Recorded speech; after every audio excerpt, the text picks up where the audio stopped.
Alright mga idol, boxing update po tayo. Cuadralas General Casimero. Kailangan daw ng strength conditioning coach or nutritionist mga idol. Pag-usapan natin yan. Iman Bako sa Pacquiao ay hindi na talaga mapipigilan ang pagsikat, ang anak ni Manny Pacquiao.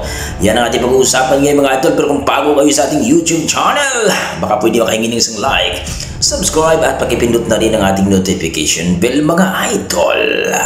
Kahapon po mga idol ay napag-usapan natin ng buhay ni Iman Bako sa Pacquiao, ang the rising star po ng mga idol sa larangan po ng boxing at mukhang mag-artista na itong batang ito. Nakamukha din ni Piolo Pascual itong si Iman Bako sa Pacquiao. 2022 mga idol, inaksip na po ni Manny Pacquiao na anak nga itong si Iman Bako sa Pacquiao at pinagamit na rin ng kaniyang apelyido. Kung maalala natin mga idol na itong si Manny Pacquiao ay talaga namang mahusay sa boxing. Siya naman talaga ang isang Pilipino, no, na nakakuha ng 8 times world champion, 8 division world champion ng ating nag-iisang kamao, pambato ng ating bansa na si Manny Pacquiao. Pero itong kanyang anak ngayon mga idol, i-spotlight po ito ngayon sapagkat maganda ang karera sa boxing at maganda rin ang behavior nito, mabait at mapagkumbaba na bilang anak ni Manny Pacquiao. Hindi hangad ni Iman Bako ang kayamanan ng kanyang daddy na kung saan mga idol, bilyonaryo po yan si Manny Pacquiao. Dahil pinakita lang naman ni Iman ang kanyang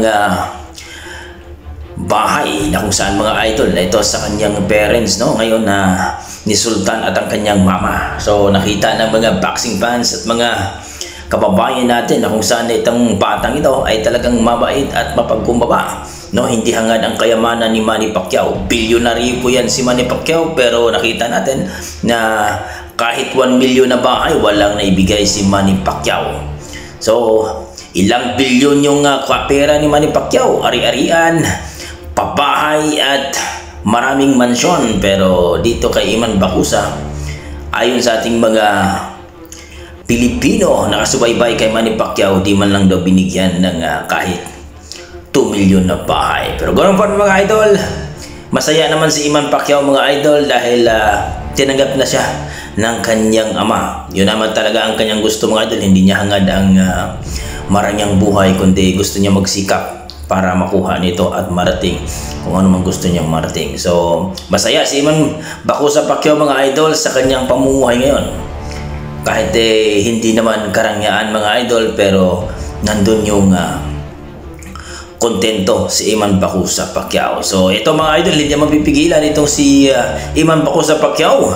Siguradong magkampiyon din ito sa larangan ng boxing. Sa kabilang banda mga idol, ito na nga ang ating pambatol si Cuadralas General Casimero, no, na lalaban ngayong Desembre, na kung saan mga idol sa bansang Japan ito. Ayon sa ating mga boxing fans, kailangan daw talaga ni Cuadralas Casimero ng strength conditioning coach o nutritionist para masigurado na makuha ang tamang timbang dito sa 122 pounds mga idol.